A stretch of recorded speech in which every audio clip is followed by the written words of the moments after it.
Thank you for listening to Curious Cat, a podcast that examines the shadowy space where science and the supernatural collide. I'm your host, Jennifer Oates. Join me every week as I explore what it means to be a soul in a meat suit. Welcome to Curious Cat.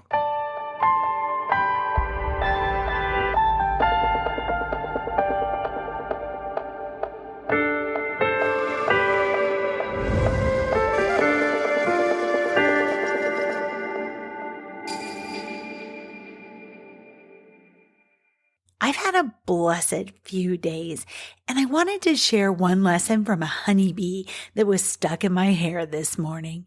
Yeah, that honeybee provided a time capsule, a moment to look back and simultaneously stand in the present while seeing a shift in my future. 10 years ago at a county fair, a honeybee came for my buttery cob of corn. I swung that cob like a baseball bat, and the bee, like hardly a surprise, reacted to my aggression by stinging my hand. Well, today, during a quick trip to the grocery store, a bee tangled itself in my hair. I shook out my ponytail, hoping it would fly free, but it didn't. I bent over and shook my hair again, and then gently combed it with my fingers, and the bee finally took off. That honeybee was a blessing. He was curious about my bright blonde hair and took a break in my bangs.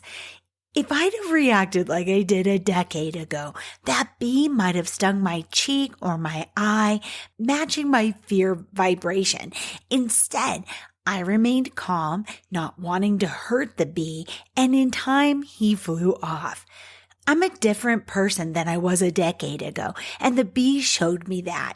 The bee also taught me that fear and aggression rarely, if ever, lead to a better outcome. Peace might, calm does, patience can. Stopping and not reacting in a dramatic way usually limits harm, and in this case, it might have prevented both of us from being harmed. The bee taught me something valuable that I'm going to lean into hard in the days and weeks and months, maybe even years to come. Thank you, honeybee. Thanks for letting me share that with you. Quick pivot, though, to this week's topic. If you listen to the recent Cascadia episode on Mount Adams, then you'll remember that I stumbled onto a group which some classify as a cult. It's called the Aetherius Society. This cult did a blessing on 19 mountains, including Mount Adams, but it wasn't that Mount Adams. Turns out it was a peak with the same name in New Hampshire. I got curious and started digging into the group, the origins of the society, and what they are doing today, one prayer at a time. Let's get into it.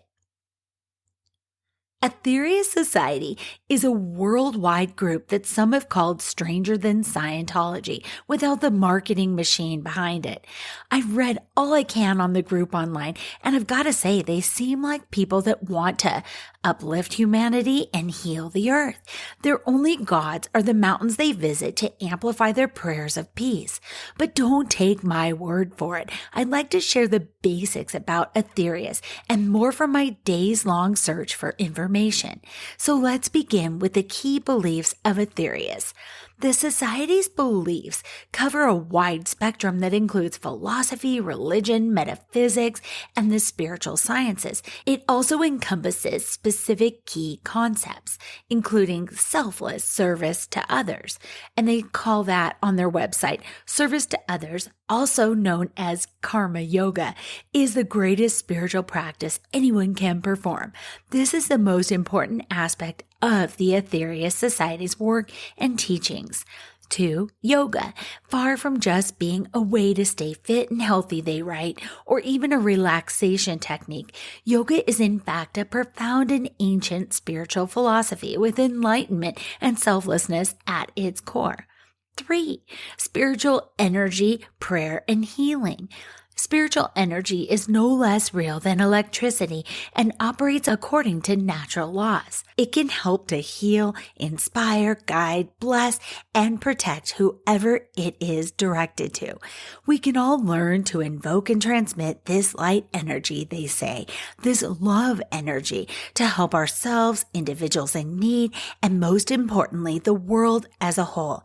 Dynamic prayer, they write, is not about requesting a favor from a whimsical deity, but about attracting spiritual energy to oneself and directing it to a focal point to bring about positive change. Mantra, the recitation of holy sounds, is also a great way to invoke and transmit this mystical power.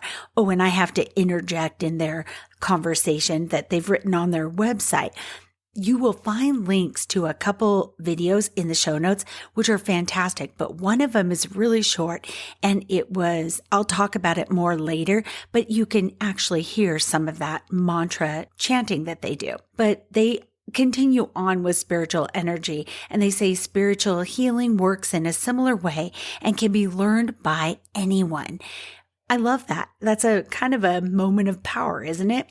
4, the divine within. The essence of us all and of everything in creation is divine, a spark of God. We all come from the divine source, and we will all eventually return to this source. It is known by many names, God, Brahma, Jehovah, etc., and is described differently by different faiths. It is eternal, all-powerful, and all-knowing. It exists everywhere, and it is everything. In fact, it is more even than that. By correctly navigating, they say, our own personal journey through experience, we evolve and become increasingly aware of our divine nature. As a result, we gain greater and greater enlightenment and also greater and greater spiritual powers, which can be used in selfless service to others. 5. I think I'm on 5. Intuition and psychic powers. It is possible for all of us to develop our intuition and innate psychic abilities through service and yogic self-development techniques. 6. The Mother Earth. The Mother Earth is a living goddess who is sacrificing her own evolution to provide a home for humankind, a backward and often barbaric race. The Aetherius Society works in various ways to help her in this self-appointed task, a task of unimaginable self-sacrifice. 7. Extraterrestrial life. Advanced extraterrestrial civilizations exist on other planets in this solar system. Science as we know it has not detected this life because it exists at higher frequencies of vibration on these planets. The Aetherius Society thinks these beings are sometimes termed cosmic masters or even gods in deference to their high state of spiritual evolution. Okay, an alarm bell kind of went off in the back of my head when they said cosmic masters, because if they're masters, what does that make us? But I'll let that go, and they do say gods. I continue. In great compassion, they write, and self-sacrifice, they help humankind on earth in countless ways. Without them, we would have long since perished. Certain cosmic masters have in the past chosen to be born among us in earth bodies in order to give teachings and other forms of essential assistance. The Master Jesus, the Lord Buddha, Sri Krishna, Confucius, Lao Tzu were such beings.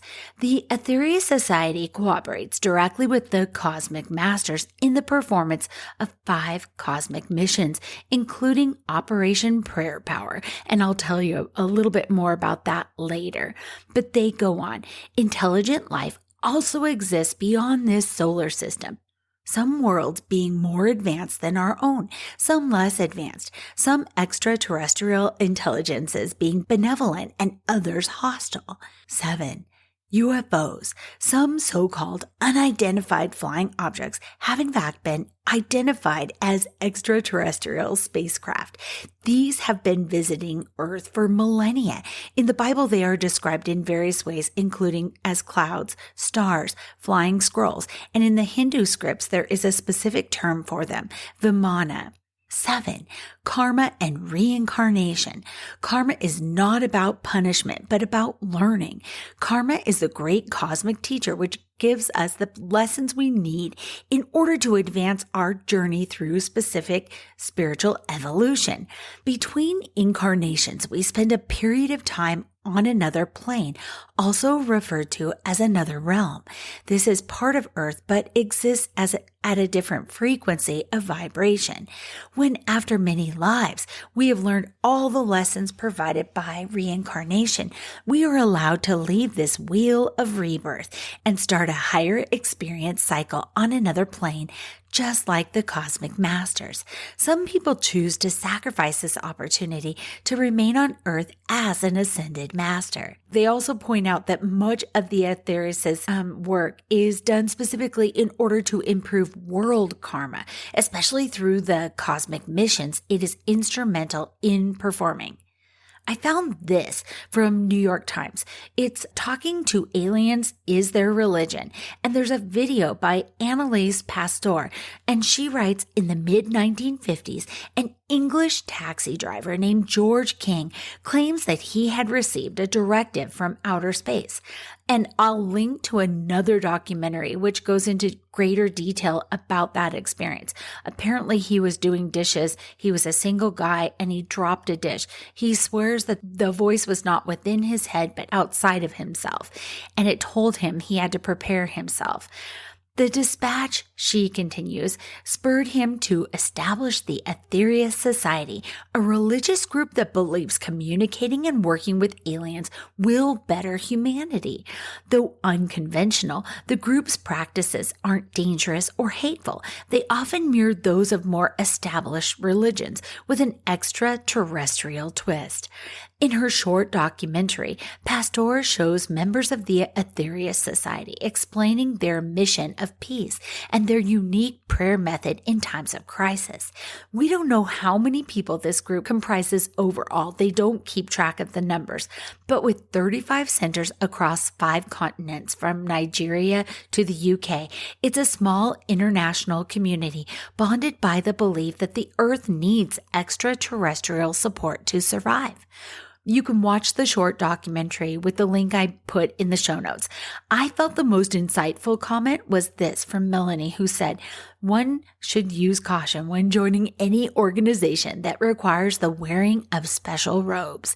Yes, to me that feels true, Melanie.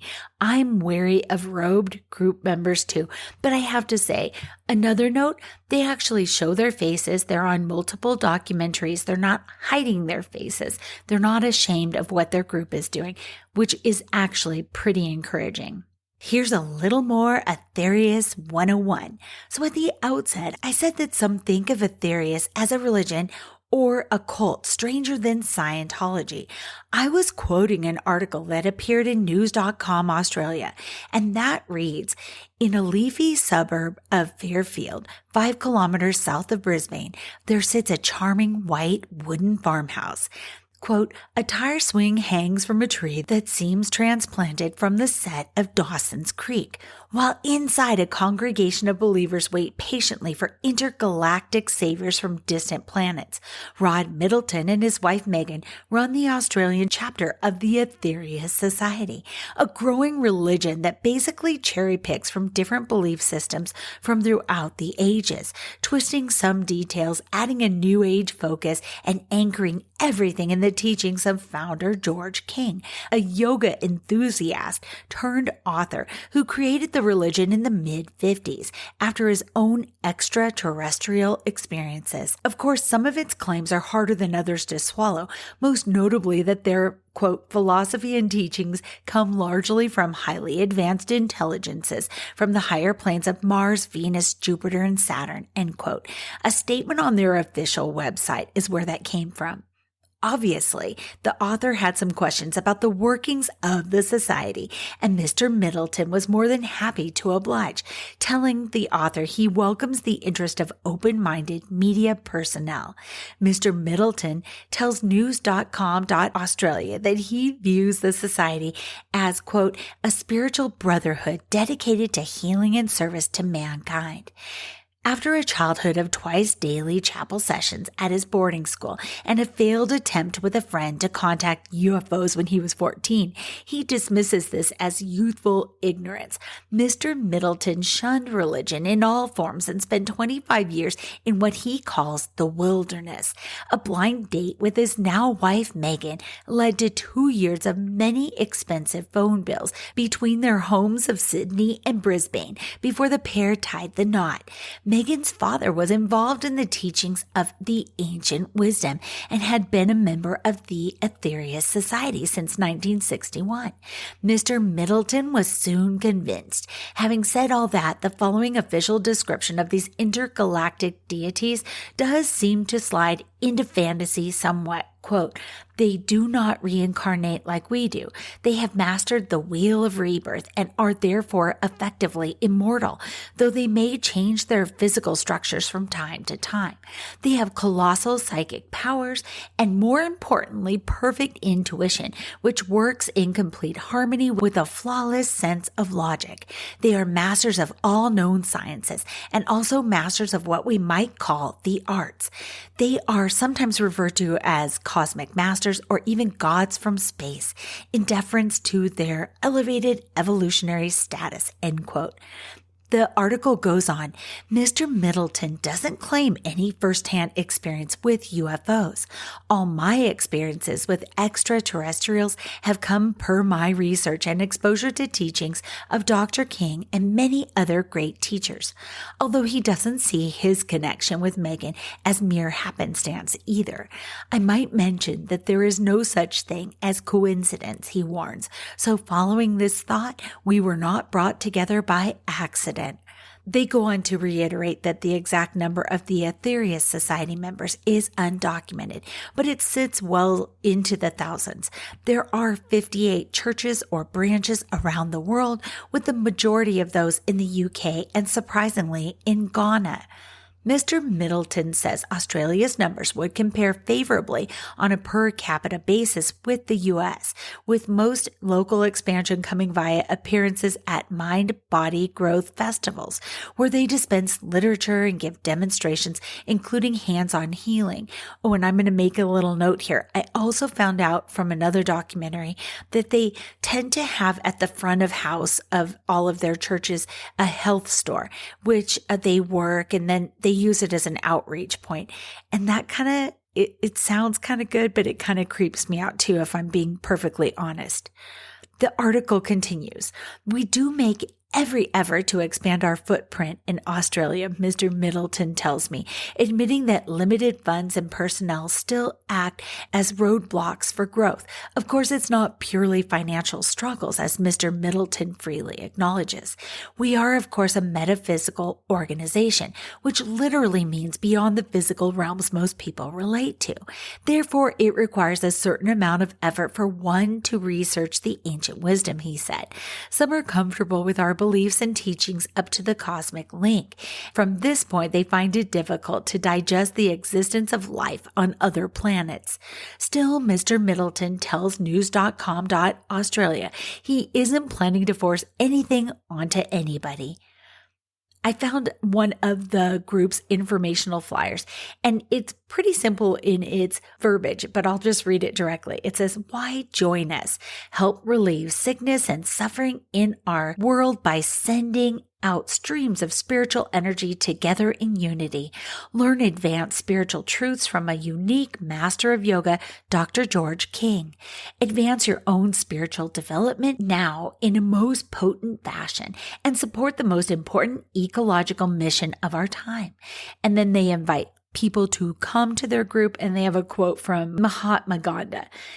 Aetherius Society headquarters are all over the world, but there's two main headquarters, and this comes from Atlas Obscura. Founded by Master of Yoga, Dr. George King, the Aetherius Society is an international spiritual organization. On May 8, 1954, Dr. King received a message from Aetherius, an extraterrestrial intelligence, stating, quote, Prepare yourself. You are to become the voice of interplanetary parliament. End quote.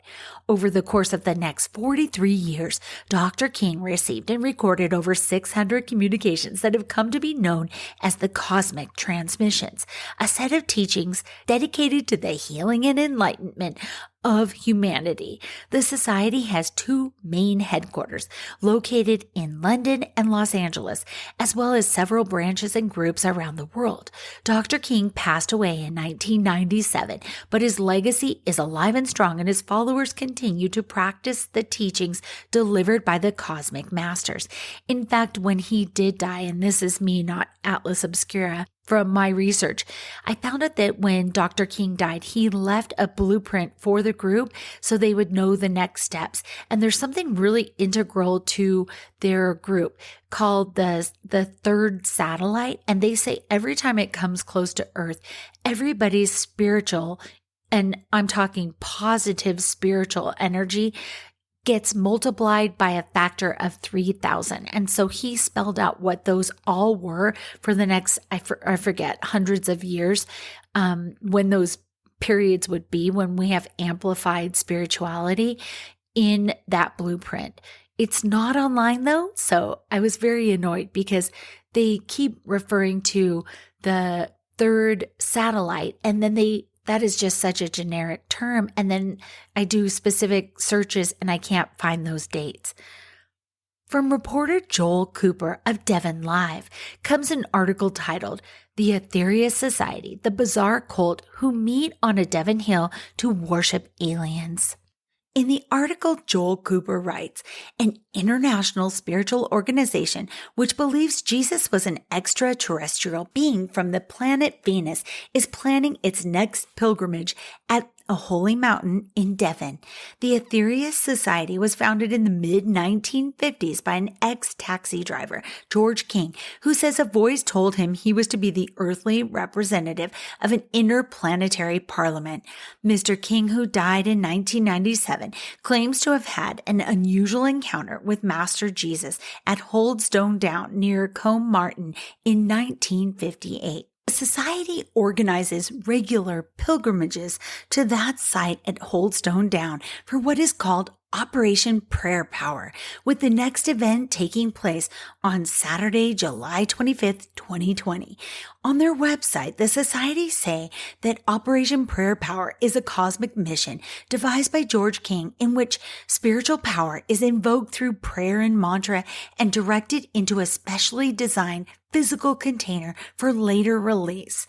Speaking in a previous documentary, Mr. King described the experience of meeting Jesus at the top of that Holdstone Downhill. He said, quote, "It was very, very windy at the top of Holdstone Down. As a matter of fact, it was quite dark by this time," end quote. I love that article because, wow, in current times, a group that gets together in nature to pray for healing and planetary health, I am kind of grateful for them. I did some other major digging and I wasn't able to find any accounts of evidence of coercion on the part of Aetherius, behaviors that are associated with other groups, specifically cults. I did not find a group of former members warning people away from them either, or sharing harrowing tales of being kidnapped or held against their will.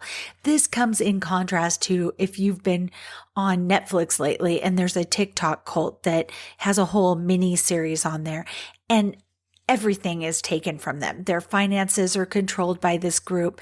They are cut off from their family.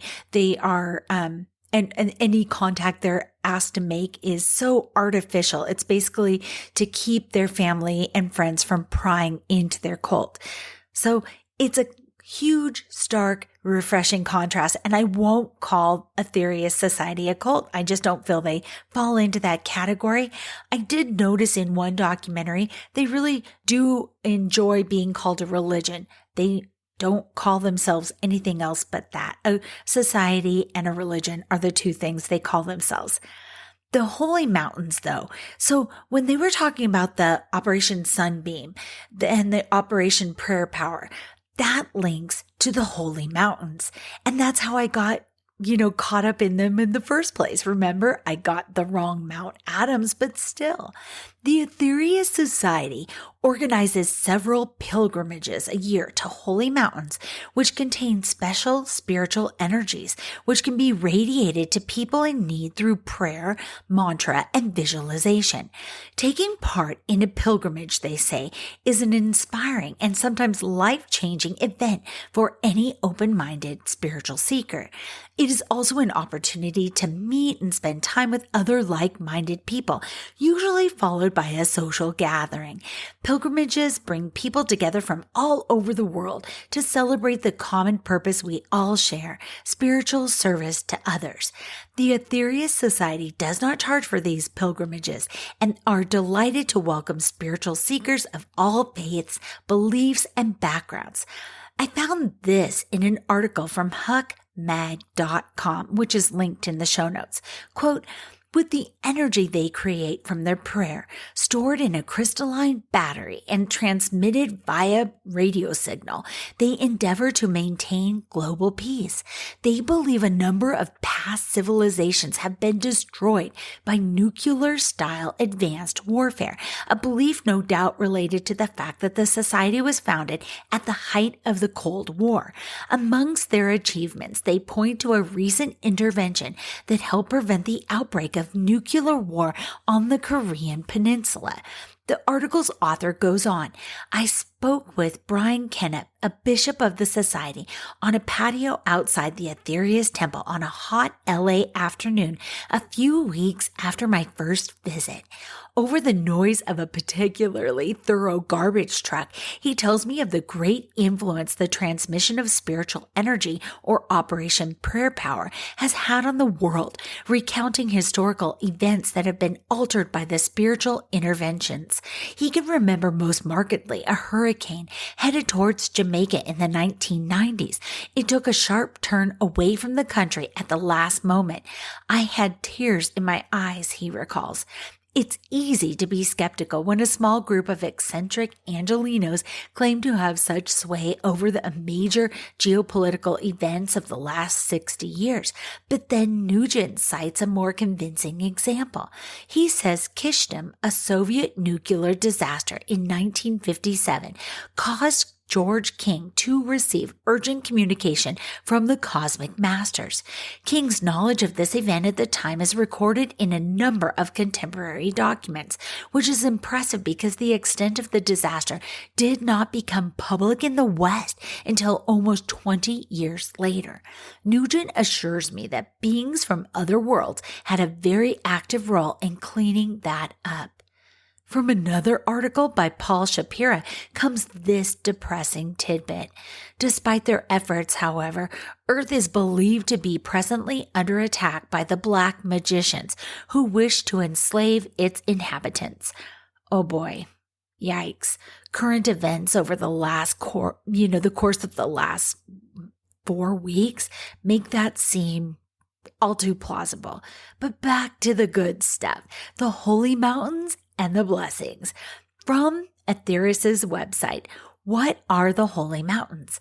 The holy mountains we visit were charged with spiritual energies in a mission called Operation Starlight, which took Dr. George King on a worldwide journey which lasted just over 3 years. In July 1958, Dr. King was instructed by a cosmic master to climb Holdstone Down, a small mountain located in Devon, England. It was here that he was contacted by the Master Jesus, who sent streams of spiritual power through him deep into the mountain, making Holdstone Down forever holy. Often in grueling and testing conditions, 18 other mountains around the world were also charged by cosmic masters or ascended masters with spiritual power in this mission, making them beacons of light for all humankind. Okay, and I have to do a footnote here because I was reading further on their website, and you heard it earlier. They encourage anybody of any faith or no faith to come with them on these pilgrimages to enjoy and harness the charging of these holy holy mountains to send out prayers of healing to people they love, to the world in general, and Mother Earth. But they are so cautious and loving in their statement because they say if you're it's strenuous to hike a mountain. So if you have to stop at any time, that can be the point where you decide to stop, meditate, and give prayers. And I thought that was really sweet and very thoughtful of them. So you're probably wondering where these holy mountains are that are charged from Operation Starlight. Here's the list. In the British Isles, Ben Hope, the Highlands, Scotland; Brown Willie in Cornwall, England; Carneed Llewellyn in Gwynedd, Wales; Craig on Leth Choin, which I'm sure I'm saying wrong, in Scotland; Holdstone Down in Devonshire, England; Kinderscout in Derbyshire, England; Old Man of Coniston in Cumbria, England; Penny Fan in Powys, Wales, which I'm sure I mispronounced too; Yes Tor in Devonshire, England. In the USA, they're at Castle Peak in Rocky Mountains, Colorado, which is near Aspen; Mount Adams, New Hampshire; Mount Baldy in Southern California; and Mount Tollock in Northern California. Its nearest community is Tahoe Valley. In Australia, there are two mountains, Mount Ramshead and Mount Kosciuszko, both in New South Wales. In New Zealand, there's Mount Wakefield on the South Island. In Africa, there's Mount Kilimanjaro. In Europe at large, there are two other blessed mountains. There's one in Switzerland near Davos, and there is one in France near a community called Les Hauts. I think I'm saying that right. Houches. As they were describing about the power prayers, basically, they talk about their 12 blessings. Those are a series of blessings to spiritual workers and the great cosmic beings, incorporating profound wisdom, as well as some of the most beautiful prayers ever given to earth, they say on their website. So when you read them, and especially when you make them part of your everyday life, they say, they will give you a deeper, more spiritual appreciation of the living cosmos. The 12 blessings specifically are, number 1, blessed are they who work for peace, described as the backbone of modern civilization. Those working for peace are absolutely essential to our progression on earth. It is obvious that war is contrary to spiritual evolution and has to cease for the new age to be brought about. 2, blessed are the wise ones. True wisdom is an extremely rare quality on this planet. Those who are wise give vitality, important teachings to others, and simply by the power of their thought pattern, they constantly radiate healing energy to those in need. 3, blessed are they who love. When the Master Jesus talks about love, he does not mean emotion or even affection, and certainly not possession. The love spoken of in this blessing is the unconditional desire for all life to be risen up to realize its divinity, and then putting this desire into action in whatever way necessary. 4, blessed are the planetary ones. These are the extraterrestrial intelligences who have left the bliss of their own advanced cultures and other planets to choose to live on Earth to help us. 5, blessed are the thanksgivers. Gratitude has great power, they write. This blessing refers to those who give thanks to the spirits of nature, who control the weather and all that. This helps to create and preserve ecological balance. 6, blessed are those who heal. Spiritual healing is at the heart of true Christianity and can be learned and practiced by anyone. It is not based on faith, but on the control and direction of spiritual energy. I love that. 7, blessed is the Mother Earth. The Mother Earth is an advanced intelligence as to be worthy of the title goddess. She is more significant to the cosmic whole than everyone on Earth put together, and yet she makes the tremendous sacrifice of limiting herself to her current physical form purely so that we can live here in order to gain essential karmic experience. 8, blessed is the mighty sun. The sun is an even greater intelligence than the earth, and we are constantly dependent on its radiations for survival. The Master Jesus tells us that it is the closest thing to God to our concept of manifestation. 9. Blessed are the supreme lords of karma. Karma is a natural and universal law that governs everyone and everything in creation. Number 10. Blessed is the great being known as the galaxy. The galaxy is a living intelligence of which we are all tiny parts. 11. Blessed are the supreme lords of creation. These are the intelligences who manifest the will of God that the universe should exist. They are so elevated that part of them is not even in manifestation. And number 12. Blessed is the absolute. The absolute is God seen as the essence of all things, the creator of the universe and every single part of the universe. There's nothing outside of it because it is quite literally everything. Its name, Brahma, Jehovah, the divine source, or whatever, is irrelevant, and it is certainly far greater than the old-fashioned conventional view of God as an old man on a cloud. So this is me again. I've been delighted at the amount of information I've been able to glean from the internet about their practices, their prayers, teachings, and origins, but some knowledge is not meant for all, apparently. From that huckmag.com article I linked to in the show notes comes this telling quote from the author, Frank Martin. Quote, "No one who has listened to King's transmissions has remained unconvinced. He tells me they are too real. It makes you see how unreal the rest of the world really is." And he says, "I was not allowed to hear these recordings, the most important of which are reserved for senior members." And that always bothers me when you have a chunk of knowledge that could benefit people that they don't get access to unless they actually enlist in a group and go through steps. But who are the members of Aetherius? Frank Martin goes on to write, "The society today has a diverse membership of many different ethnicities and ages, led by this kind middle-aged Englishman. Their number includes young Hispanic immigrants, a former advertising printer, and a Nigerian man from a long line of shamans who practices alternative medicine out of a small leased office space in the Hollywood Hills. The Aetherius are not quite doom-mongers. The apocalypse they work to prevent has no set date, but they are acutely aware of a global existential peril in a manner perhaps lacking in more mainstream religions. For all of their quirks and their behaviors, the central religious importance of a man who possessed what may be described as a liberal imagination, they are genuinely compassionate and welcoming people whose concern for the well-being of mankind seems both sincere and current. It is easy to associate the Aetherius Society with more cultish groups like the Church of Scientology, but beneath their eccentric beliefs, I found only generosity, and in many respects, a faith that embodied the strangeness and variety of the modern LA which their temple resides in. Although I'm no convert, and you won't find me joining their English branch, after 3 months paying regular visits, the Society's appeal has grown on me.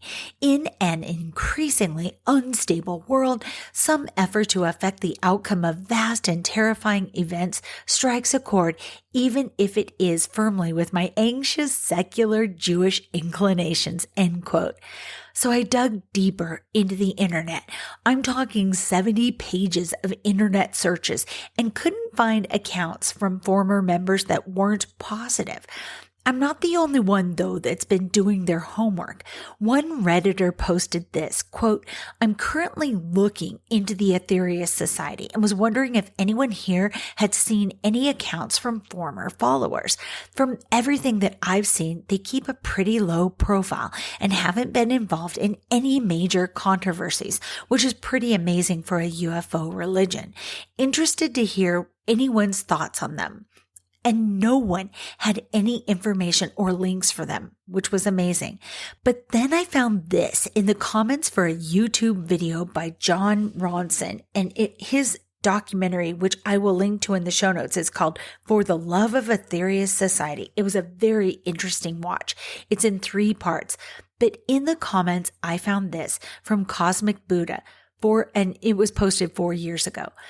As an Aetherius Society incommunicado resulting from my alternative points of view, which resulted in being kicked off their Facebook site and one-sided communications with the directors of the AS, I present this as a thought. Number 1, shouldn't those that have been made persona non grata be informed of the exact reasons why further communications cannot be allowed to continue?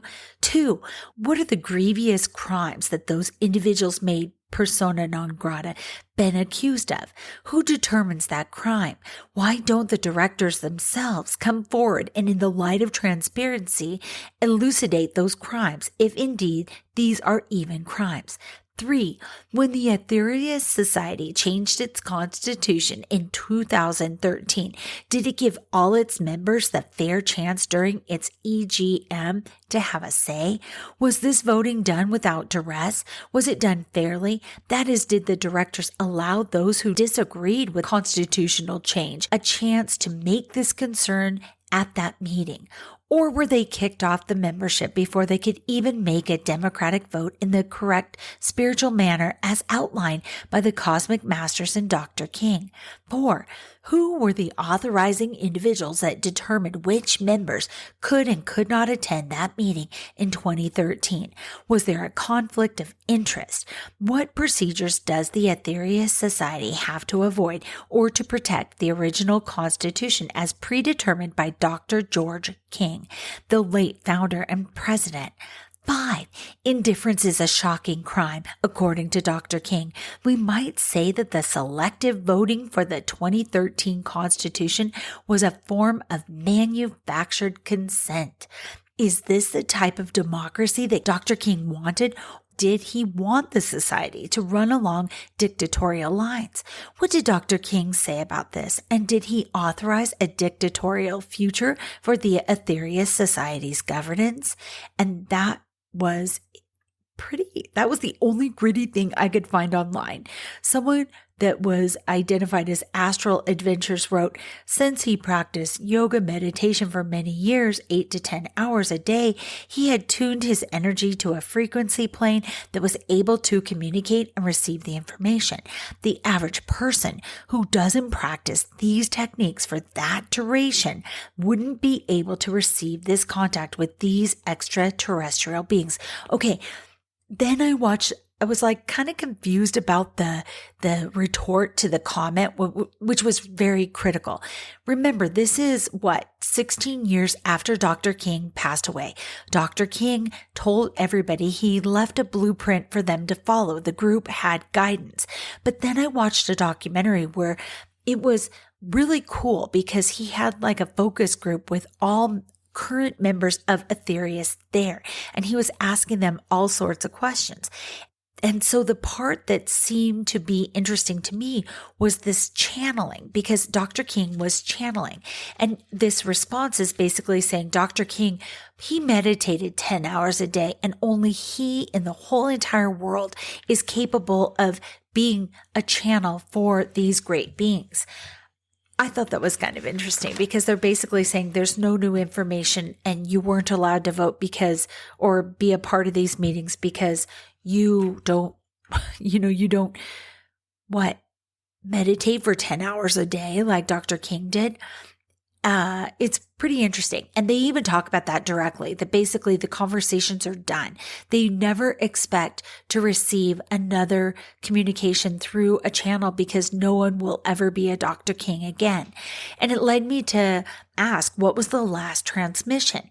Well, the interviewer asked that as well. And they said it was the prayer power transmission or Operation Sunbeam, which I found very interesting.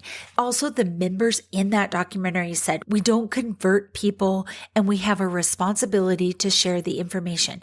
Well, I've learned from all of my deep dives online, there are major holes of information. They don't give the information out. They don't tell you about this thing that they refer to multiple times it's called the orbits of third satellite. The one that I was telling you about that takes 3,000 times your positive spiritual energies when it is closest to the earth.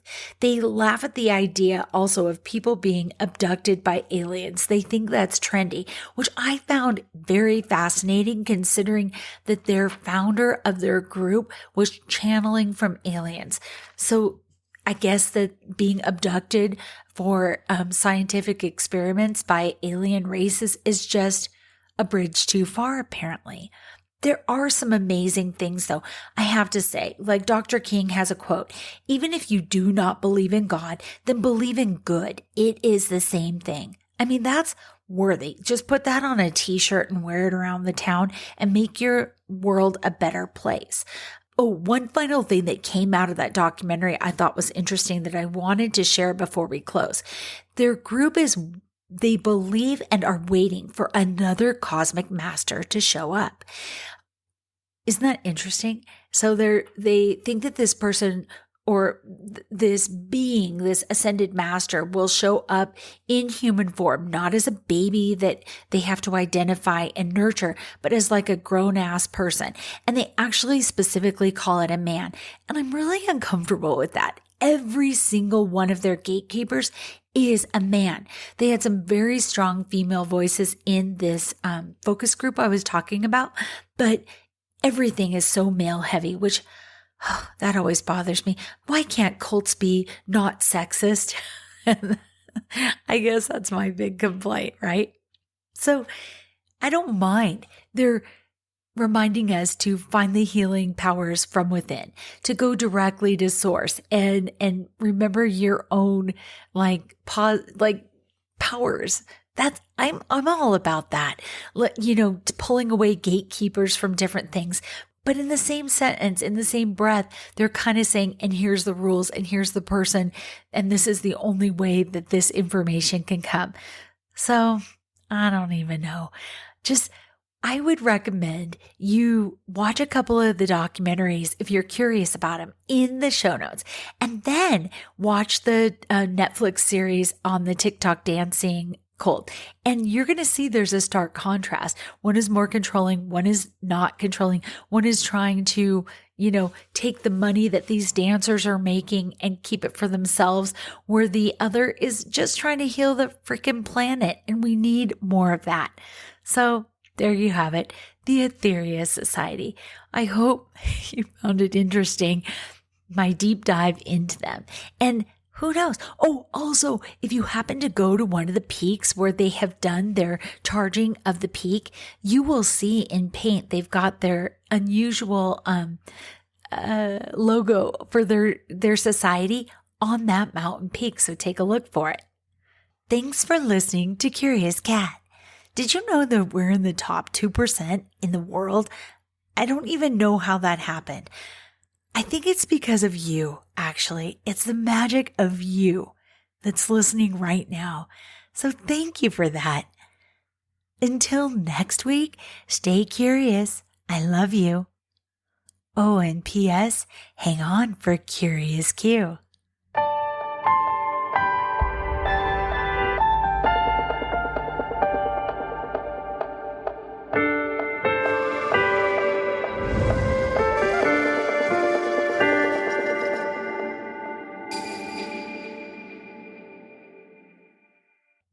It's time for the Curious Q, a quick rundown of the week's weirdest headlines. Is the apocalypse upon us? This article from Coast to Coast makes me pause. Titled, Massive Swarm of Dragonflies Engulfs Beachgoers. They link to a video which you will find in the show notes. Alec Fernandez writes, a dragonfly swarm of biblical proportions descended on Rhode Island's coast last week. Sunbathers of a state beach were startled when the skies darkened with tens of thousands of noisy insects. The massive migration was a rare sight for the area, but wildlife biologist Ginger Brown believes the dragonflies were searching for a new home after their last wetland habitat dried up. Despite resembling a divine plague, straight out of Exodus. The buzzing bunch of bugs pose no immediate danger to people at the shore. Witnesses appear relatively calm in video from the event, with many just staying still while filming on their phones. Some beachgoers say, such as Madeline Ferrante, felt they had no other choice. Quote, "I was laying down and I didn't want to get up at all because I'd get smacked with a face full of dragonfly," end quote. Check out the clip linked in the show notes and let Coast to Coast Facebook page know what you would do in this situation. This headline was also ripped from Coast to Coast. Weird cube-shaped UFO filmed in Prague. Tim Banal writes, quote, "A peculiar piece of footage from Prague features a cube-shaped UFO that was spotted floating in the sky over the city. The puzzling sighting, which is said to have occurred on Wednesday morning, was filmed by a witness who shared their video on Reddit. Quote, "This huge white cube was rotating in the skies for about 5 minutes. End quote. They explained. According to the astounded observer, the odd object subsequently vanished, quote, "in a moment," end quote, before reappearing shortly thereafter. The sheer weirdness of the unusually shaped UFO understandably spawned an array of amusing theories for what it might have been, including a flying sugar cube, the Borg, or some kind of proverbial glitch in the Matrix. Meanwhile, a box kite or a cube-shaped balloon has been the prosaic explanation put forward by more down-to-earth viewers. That said, the nature of the aerial anomaly remains a mystery for now. What do you think the witness spotted over Prague on Wednesday morning? Weigh in with your thoughts at the Coast to Coast Facebook page. To watch the footage and judge for yourself, click the link in the show notes. There are rewards being offered for leads to a cemetery vandal. This comes from the Press Telegram, and it says, quote, "The Los Angeles County Board of Supervisors on Tuesday, August 6th, reestablished a pair of $20,000 rewards for information leading to the arrest and conviction of those responsible for vandalizing 2 cemeteries in Compton and Carson, stealing bronze plaques and memorial markers. On January 6, vandals targeted Woodlawn Celestial Garden Cemetery in Compton, one of the oldest operating cemeteries in LA County that dates back to the 1880s, according to a motion by Supervisor Holly Mitchell requesting the reward. The cemetery includes numerous prominent figures and many local military veterans going back as far as the Civil War and the Spanish-American War, according to the motion. The property owner estimates the financial loss to be in the hundreds of thousands of dollars. On January 12th, Lincoln Memorial Park in Carson was hit by vandals who ripped bronze markers and plaques from headstones and walls of a mausoleum. According to Mitchell, damage from that heist was estimated to be more than $2 million. A prominent bronze statue of President Abraham Lincoln that was dedicated in 1934 was damaged in an attempt to remove a plaque from the facade of the statue, according to Mitchell's motion. Additionally, a large bronze plaque that was gifted and dedicated to the cemetery in 1949 by former world heavyweight boxing champ Joe Louis to commemorate and honor local veterans who died in combat had also been removed and stolen. The rewards initially offered by the board in February expired in May, and that's why they were extended. No suspects have been identified in either theft. Anyone with information on the crimes is urged to call Lieutenant Vincent Ursini from the Sheriff's Department at area code 562-946-7008 or Crime Stoppers at 1-800-222-8477. Speaking of death, from the Vatican's very own newsletter comes this, a few facts you can share around the coffee machine tomorrow at work. 6 facts you may not have known about the death of St. John Paul II. On April 2nd, the Catholic Church commemorates yet another anniversary of the death of St. John Paul II, the Pilgrim Pope who became one of the most influential leaders of the 20th century. The pontificate of St. John Paul II is the third longest in the more than 2,000-year history of the Catholic Church, as he remained in the chair of St. Peter for 26 years and 5 months. To commemorate the anniversary of his passing into the house of the Father, we share 6 facts you may not have known about his death. Number 1, John Paul II died of cardiocirculatory collapse. He died on April 2nd, 2005 at 9:37 p.m. Rome time, on the eve of the Sunday of Mercy, a feast established during his pontificate. He suffered from septic shock with cardiocirculatory collapse due to an already detected infection of the urinary tract. This was detailed in an exhaustive report on his agony and death in the Vatican. During the last week of his life, he received processed food through a nasal tube. Doctors indicated that the problems with his food intake and breathing resulted from Parkinson's disease. Number 2, his funeral doubled the population of Rome. 75 heads of state attended his funeral, including presidents, princes, and other authorities. The population of Rome doubled during this event, and attendees waited more than 24 hours to see him in person. Everything fell utterly silent when St. Peter's Square was at total capacity. Number 3, John Paul II's last words were in Polish. The Vatican report specifies that 6 hours before his death, John Paul said in Polish with a very fragile voice and whispered words, "Let me go to the house of the Father."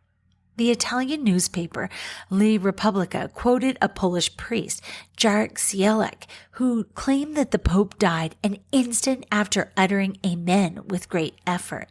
Number 4, he listened to the prayers of the faithful days before his death. Thousands of faithful gathered to pray out loud and keep vigil in St. Peter's Square in the days leading up to his death. The then Archbishop of Krakow and personal secretary of John Paul II for more than 40 years, Cardinal Stanislaw de Wise, assured that the Pope listened to the crowd's prayers. Number 5, incredibly ill, John Paul II gave a last blessing from his window. After his failed and moving attempt to provide the Urbi et Orbi blessing on Easter Sunday of 2005, which drew applause and tears from the faithful gathered in St. Peter's Square, Pope John Paul II, who after his second hospitalization suffered from nutritional deficiencies and marked weakness, appeared at the window of his room on Wednesday, March 30th to give the blessing. This new attempt was also unsuccessful. That appearance was the last public station of his pain, Via Crucis, said the Vatican document. Number 6, he celebrated a mass during his agony. The Vatican report detailed that John Paul II's eyes were practically closed during the mass held at the foot of his bed on the afternoon of March 31st, 2005. But at the moment of the consecration, he weakly raised his right hand twice. That is when the bread and the wine are raised. He made a gesture indicating that he was trying to strike his chest while reciting the Lamb of God prayer. On that day, the now deceased Cardinal Jaworski, a close friend of John Paul II, since they were young priests in Poland, administered the sacrament of anointing of the sick to him. One final story from Mysterious Universe, who asks, are men in black real? At least one was, Jazz Shaw writes. Paranormal lore is replete with reports from witnesses who claim to have been visited by mysterious figures, claiming to be with the government or the military and delivering threatening messages. Generically known as the Men in Black, or less commonly, Women in Black, they typically seek out witnesses to UFO sightings or other incidents that the government would prefer to keep hidden from the public. They seek to confiscate evidence and intimidate witnesses to prevent them from speaking about about what they saw, warning that bad things might happen if they do, and that loose lips can sometimes lead to far worse things than sinking ships. But is this something that really happens, or could it all be misunderstandings on the part of the witnesses, or perhaps even hallucinations? Rock-solid evidence is difficult to come by, but it does exist if you dig deeply enough. One example of a visit by the Men in Black can be found in the U.S. government's own archival files. The encounter in question that started the entire affair took place on July 7th, 1947, but it's not the one you're probably thinking of based on that famous ufology date. In the suburbs of Phoenix, Arizona, there lived a young man named William A. Rhodes, a professional musician, an amateur photographer, and electronics hobbyist. Late in the afternoon of the day in question, Rhodes was headed out to the workshop he had constructed in the backyard when he heard a strange sound coming from the skies. Looking to the northeast, he observed what he described as a flat elliptical gray object that was 20 to 30 feet across, and it was descending from a great height in a spiral flight path. Amazed, he rushed into his shed and retrieved his Kodak camera. He returned outside and took 2 photographs of the object, one as it reached its closest point of approach, and a second as it zoomed upward and away at a 45-degree angle. Rhodes quickly contacted the Arizona Republic newspaper, sending them his photograph and giving them an interview. These remain some of the best photos of a UFO from the period, at least in this author's opinions. The report briefly generated some excitement locally in the press and among the public. The reason many of us may never have heard of Rhodes' encounter, however, was that it took place only 2 weeks after Kenneth Arnold's famous flying saucer sighting, and on the same day that the infamous Roswell, New Mexico incident hit the national news and absorbed the media's attention. What William Rhodes didn't know at the time was that U.S. military and government officials were paying very close attention to his story. He would find out about that soon enough. The Rhodes sighting and photographic evidence would go on to be recorded in the Project Grudge archives under the humble name of Incident 40, and you can read the full government record at the link on this article. The government's investigation into Mr. Rhodes would stretch on for more than 5 years and lead to multiple lawsuits. But the portion of interest for this discussion unfolded quickly. Air Material Command at Wright-Patterson Air Force Base had been contacting the newspapers that had spoken to the witness and collecting all of the publicly available information about the sighting. Barely a month after that sighting, Wright-Patterson assigned Special Agent George Fugate Jr. from the Counterintelligence Corps to arrange an interview with Rhodes at his home. CIC wanted some backup from the FBI to assist with the interview, and a man identified as Special Agent Brower was detailed to travel with Fugate and help him. The interview was scheduled for August 29, 1947. This is where the story takes an interesting twist.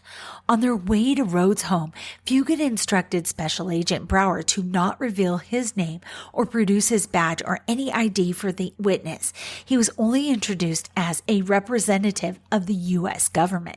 Brower complied, though when he was later debriefed, he recounted that he found the request to conceal his identity to be a peculiar procedure, but he also concluded that it was none of his business, so he accomplished the mission and returned to his regular assignment. The agents informed Rhodes that he would need to turn over any copies of the photos he had in his possession as well as the negatives. Rhodes turned over the photographs but informed the agents that the negatives were not in his home. He would retrieve them and they could return the next day to collect them, which they did. That would be the last time that William Rhodes would ever see those photos or negatives. No surprise. Rhodes pursued various legal methods to have his property returned to no avail. The government insisted that they could not find the evidence, at one point suggesting that they were unsure if the witness had ever turned them over in the first place. The government was obviously lying because the linked archival records contained multiple material transfer receipts showing the negatives being delivered to various offices, with the results of various technical tests done upon them being recorded. They also recorded investigations into William Rhodes' character, including checks of his credit rating and background investigations, revealing that his mother was a Russian immigrant, calling his loyalty to the nation into question. They seemed to be preparing a case against the witness more than anything else, but there was no question that they were very much interested in this sighting. One expert who was very impressed with the evidence was J. Allen Hynek, who wrote in his report that Incident 40 was one of the most crucial in the history of these objects. That was because the photographs Rhodes provided so closely matched the actual description of the objects seen by Kenneth Arnold, which were later incorrectly described as flying saucers.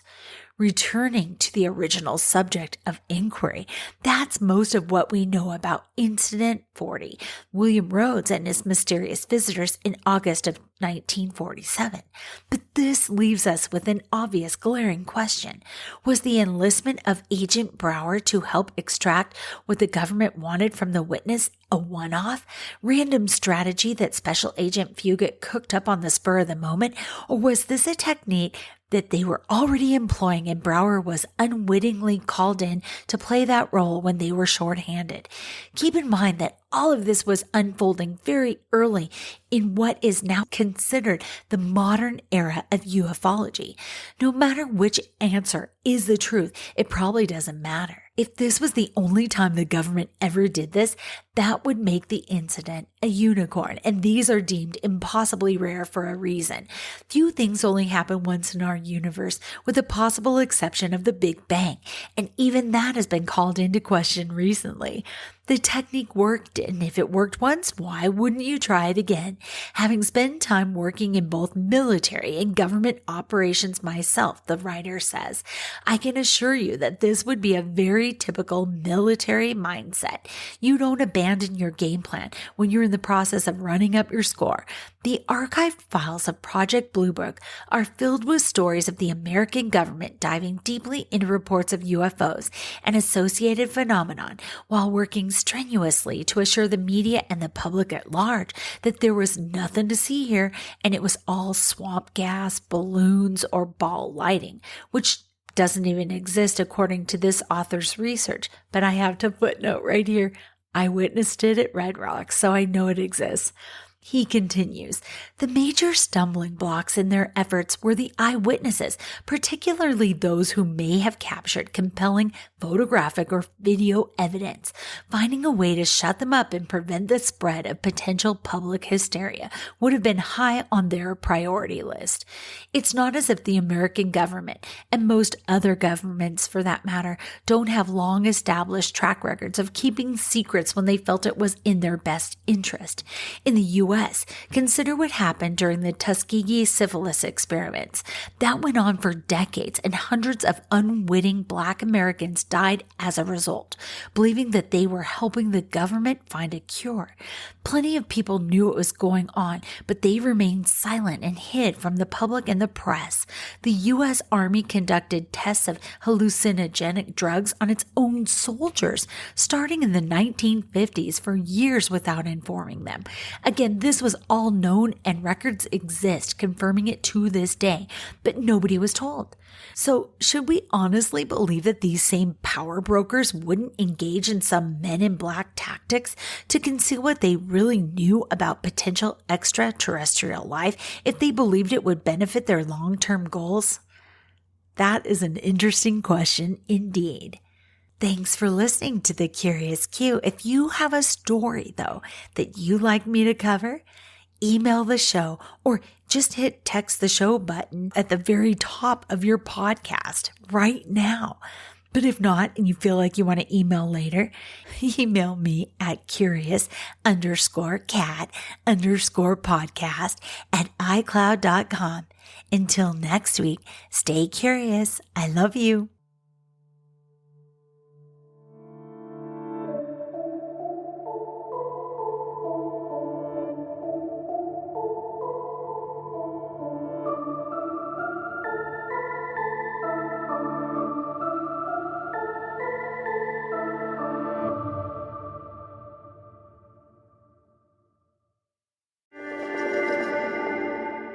Hey, you. Yes, you. Are you looking for a new podcast that appeals to your scientific curiosity, but is also a little bit spooky? Show me how I died in a past life. Well, look no further, because this cat is where it's at. He had concerns about the ethics surrounding AI, feeling they had achieved consciousness. Curious Cat Podcast examines the shadowy space where science and the supernatural collide. Listen every week with your host, Jennifer Holtz, as she and her guests explore what it means to be a soul in a meat suit. We were healing karma together. They were all kind of predestined to resolve something. Listen on all your favorite streaming apps and continue the conversation on Twitter at CuriousCatPodCA, or find Jennifer and all her links at Jennifer L. Holtz, spelled HOTES.com.